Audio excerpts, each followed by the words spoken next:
I hadn't forgotten my plan of going to the auction. There was 3 weeks to go. I'd had 2 more trips to the continent, one to France and the other to Germany. It was when I was in Hamburg that things came to a crisis. For one thing, I took a violent dislike to the man and his wife I was driving. They represented everything I disliked most. They were rude, inconsiderate, unpleasant to look at, and I suppose they developed in me a feeling of being unable to stand this life of sycophancy any longer. I was careful, mind you.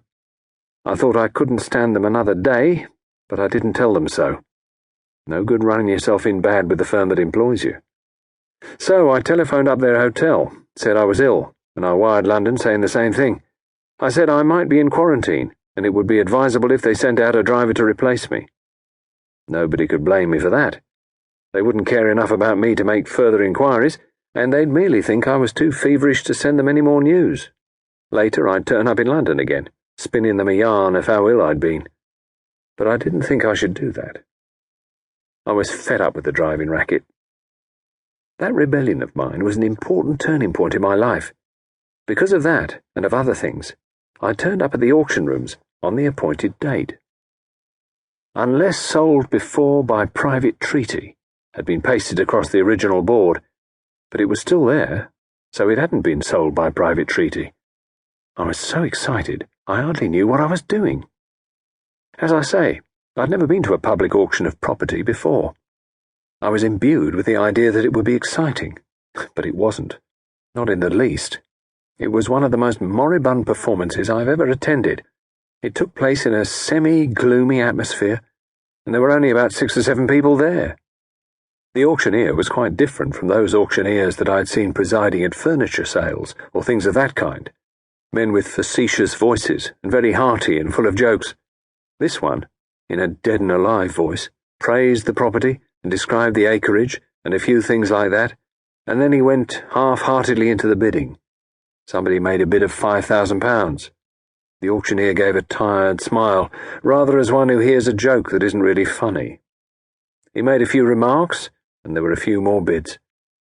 There were mostly country types standing around. Someone who looked like a farmer, someone who I guessed to be one of the competitive builders, a couple of lawyers, I think. One, a man who looked as though he was a stranger from London, well-dressed and professional-looking. I don't know if he made an actual bid. He may have done. If so, it was very quiet, and done more by gesture. Anyway, the bidding petered to an end. The auctioneer announced in a melancholy voice that the reserve price had not been reached, and the whole thing broke up.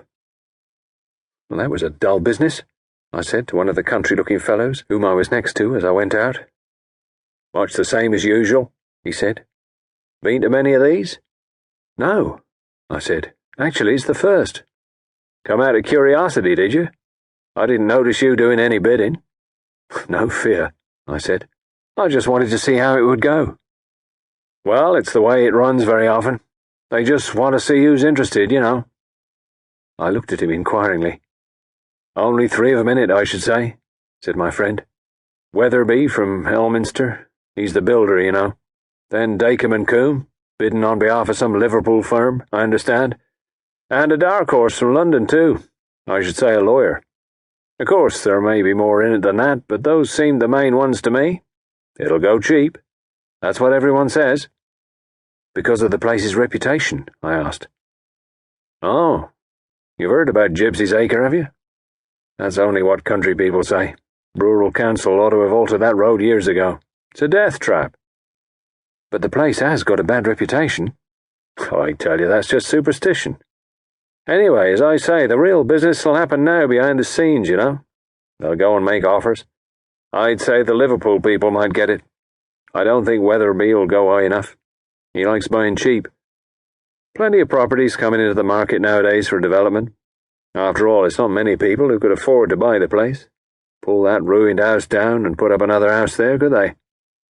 Doesn't seem to happen very often nowadays, I said. Too difficult.